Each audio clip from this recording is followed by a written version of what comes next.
Good evening and thank you for joining us. For the first time since Alyssa Turnbull disappeared in Nipigon in the spring of 2020, provincial police have confirmed that they suspect foul play in the case. That came in a statement released today by the OPP on the eve of the 2-year anniversary of her being reported missing. Turnbull's family continues to look for answers and closure, and they're pleading with anyone who has information to finally come forward. Lee Noonan reports. It's been 2 years since the OPP began investigating Alyssa Turnbull's disappearance, and they're now confirming that foul play is suspected. Detective Inspector Daryl Sigwin has issued a statement saying there are people out there who have information about what happened to her, and he says, "We want to bring resolution to Alyssa's family and ensure those who were associated to her disappearance can pose no further threat to the communities we serve. We will leave no stone unturned in order to bring Alyssa home." For Turnbull's family, the pain is still very raw. Her mother, Deborah Otway, says they live every day with a parent's worst nightmare, not knowing where Alyssa is. She deserves to live, laugh, grow, have fun, sing, dance with her friends, watch her siblings grow up. Just live the life a young woman deserves to live. We're plagued with worry, unanswered questions, and it's very hard to move forward in our lives without her.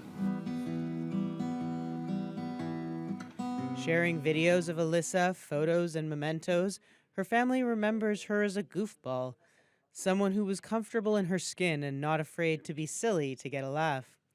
The 26-year-old was living in Nipigon the last time she was seen. Both her parents are just waiting for someone to come forward. I'm beyond the hurt. I'm angry, very angry. I know there's people out there that know where Alyssa is. They've taken away our closure. They've taken away her life.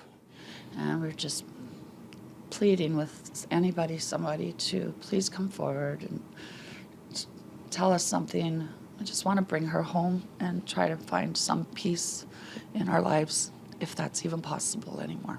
The province is offering a $50,000 reward for information leading to Turnbull's location or a conviction in her case. Anyone who has information is asked to contact the OPP, Crime Stoppers, or their local police service.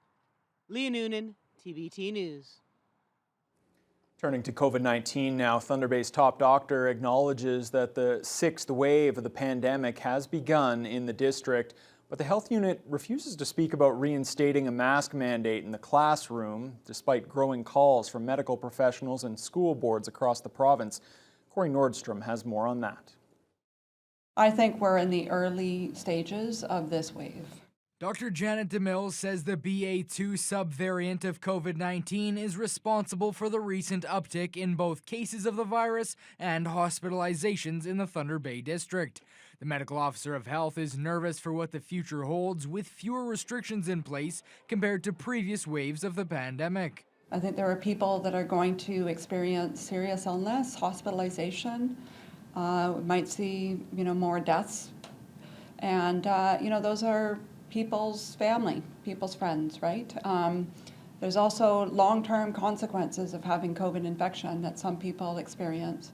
DeMille expects the 6th wave to take a hold of the district for the next 6 to 8 weeks, though with that coinciding with warmer temperatures, it may be reduced. If we start having very good weather in May and people could be outside more and perhaps interact outside, we could have the windows open, that actually might help us get through the wave faster. So maybe shorter than that 6 to 8 weeks.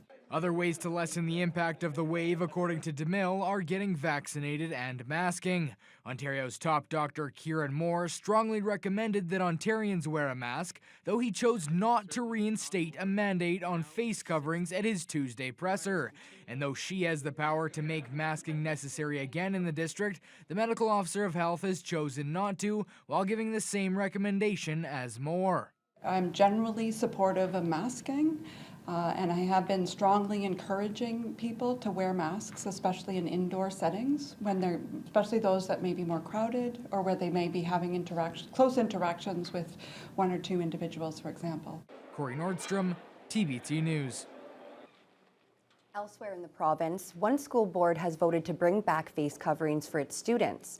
This in spite of the Ford government's decision not to reinstate a mask mandate. Siobhan Morris has more on that and on the next stage of the province's plan to tackle the sixth wave.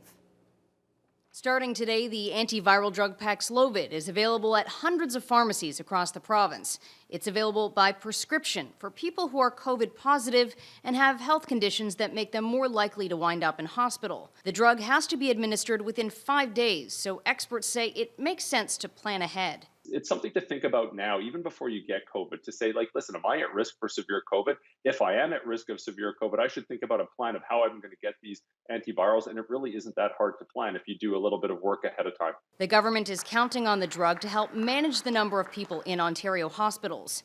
The Ottawa Carleton District School Board is taking a step it hopes will keep kids and staff from getting sick at all. Trustees have voted to make masks in its schools mandatory, going beyond the strong recommendation from Dr. Kieran Moore. We also have a duty of care, I would argue, as a school board in providing a safe learning environment for our 70,000 plus students.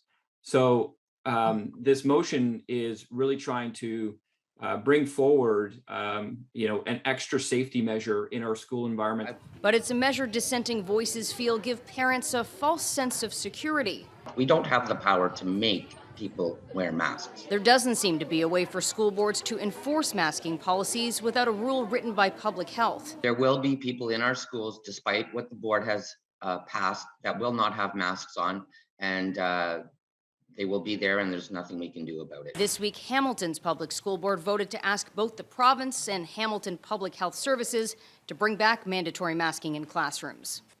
Siobhan Morris, CTV News. Well, the COVID-19 situation is status quo today at the Regional Health Sciences Centre. There's no change to the number of patients infected with the virus inside the facility. There are still 17 COVID patients being treated at the regional hospital, with 5 people in the ICU. Both of those numbers are the same as on Tuesday. The hospital's occupancy rate sits at 103.5%, and the occupancy rate inside the intensive care unit is 86.4%. The Thunder Bay District Health Unit is reporting 123 new COVID infections since its last update on Monday. There are now 198 known active cases across the district, up from 123. The latest weekly incidence and test positivity rates have also both gone up. Last week, there were 139.4 cases per 100,000 people, up from 128 the week before, and 13.8% of all PCR tests came back positive last week, up from 12.9%. The Northwestern Health Unit now has 191 known active COVID-19 cases across its catchment area. That's up from 172 cases a week ago. The test positivity rate in that part of the region has dipped half a percentage point to 14.5%. Residents in the Kenora area are still bracing for a major spring blizzard that's expected to bring up to 45 centimeters of snow over the next couple of days. But so far, the worst of the storm has yet to arrive. Kenora Fire Chief Kent Redmond says many people have been stocking up on supplies, fearing that everything will be closed before the long weekend. As of this afternoon, Kenora had yet to see a substantial snowfall, but Redmond says high winds have impacted visibility on the roads. Tonight could bring about 20 centimeters of snow, which could cause even more closures than Kenora saw today. Some of the buildings are limited, we'll say. Our operations center, some of the staff have been sent home. I think the museum's closed, the libraries are closed, the art center I think is closed as well. So yeah, there are some businesses and community buildings that are shutting down early or sending staff home early to make sure they get home safely and not traveling during the worst of it. Back here in Thunder Bay, officials at Fort William Historical Park have been keeping an eye on the Cam River for any signs of ice jams or rising water levels. The Lakehead Region Conservation Authority had issued a flood outlook yesterday, noting the potential for 30 millimeters of rain. But it looks like that threat has subsided, as Kurt Black explains. Located on the shore of the Kaministiquia River, staff at the Fort William Historical Park are no stranger to combating rising water levels. After all, in the park's 45-year history, the site has been devastated by flooding on numerous occasions. Most notably in 1977 and 2003, when the entire facility was submerged in over 4 feet of Cam River water. But this time around, the combination of low river levels and a slower spring thaw have park staff cautiously optimistic that the chances of yet another flood are unlikely.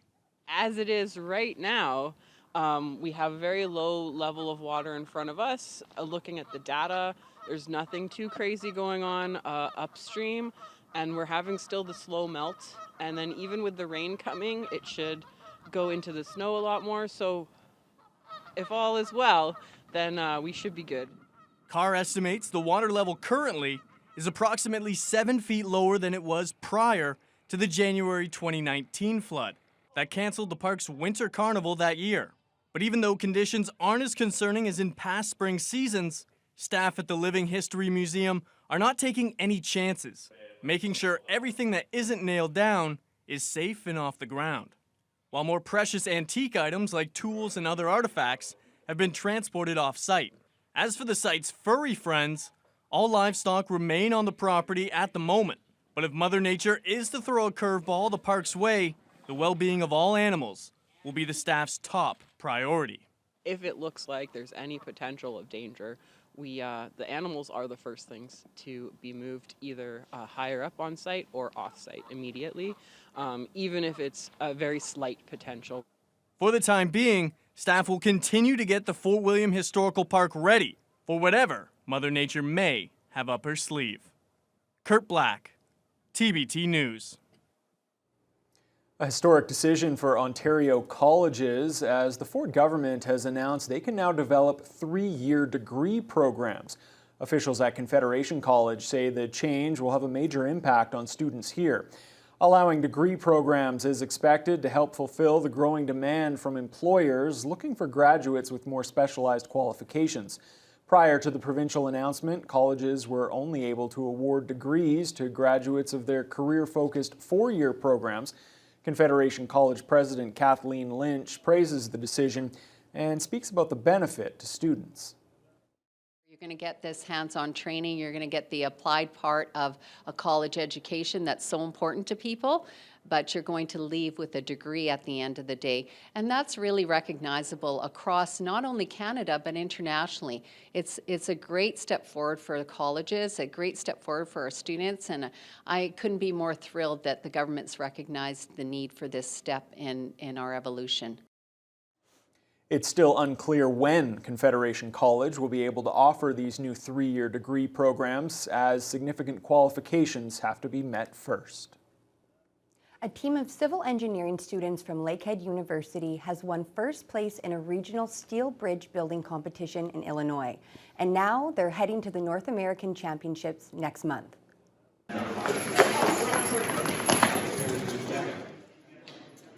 Lakehead was the only Canadian team that competed in the Western Great Lakes region. Each team had to design and construct a 20-foot long steel bridge. It was judged in 8 categories, including aesthetics, construction speed, and structural efficiency. LU placed first in 7 of the 8 categories.